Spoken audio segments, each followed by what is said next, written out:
Welcome back to NBA Today.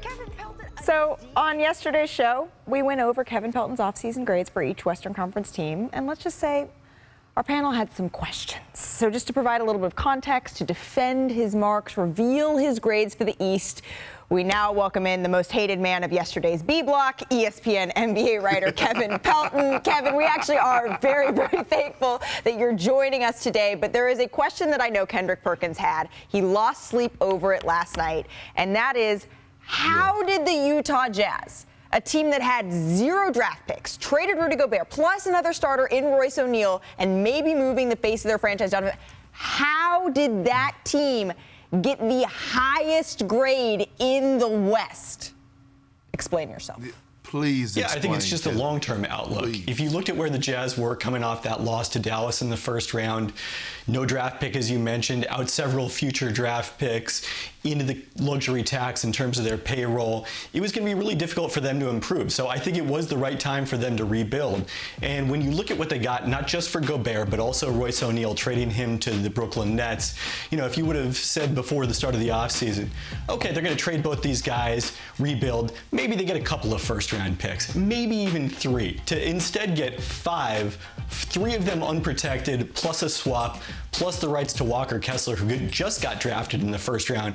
I mean, it's a historic, unbelievable haul. Obviously, in the short term, as Dave mentioned, yeah, they're tanking. But in the long run, I think they're much better positioned for future success than if they had tried to kind of ride this out for another few years.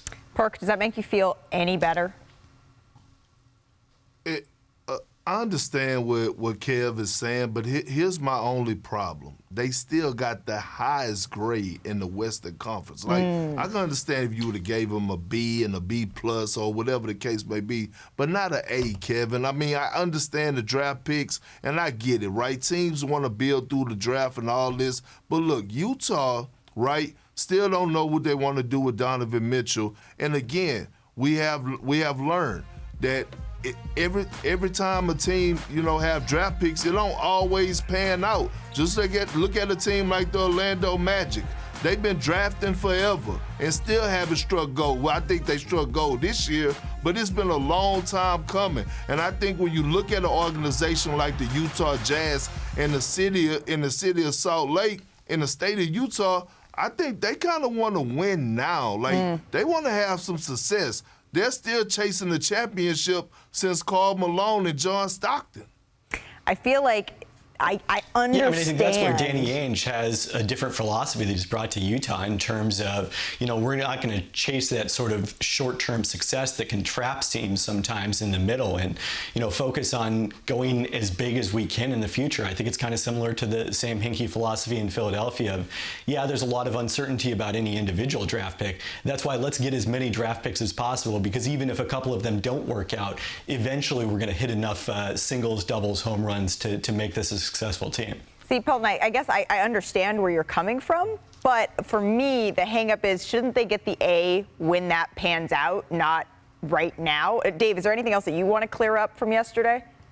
Listen, Kevin, I always enjoy the work you do, so I'm happy to discuss it on the show and read it on my phone. We're not ganging up on you, I promise. I'm buttering you up really big here to say, though, I'm with Perk here that I don't want to reward that type of approach to the game. It's about being competitive in the moment. Fans are paying money. People are tuning into games. I want to see a team compete year in, year out. And I understand, you know, some say that mediocrity is the worst place to be in the NBA if you're chasing a championship, because you're really further away from it if you are at the bottom of the standings. But have that happen part of the natural cycle for a team. Don't break it down to the studs.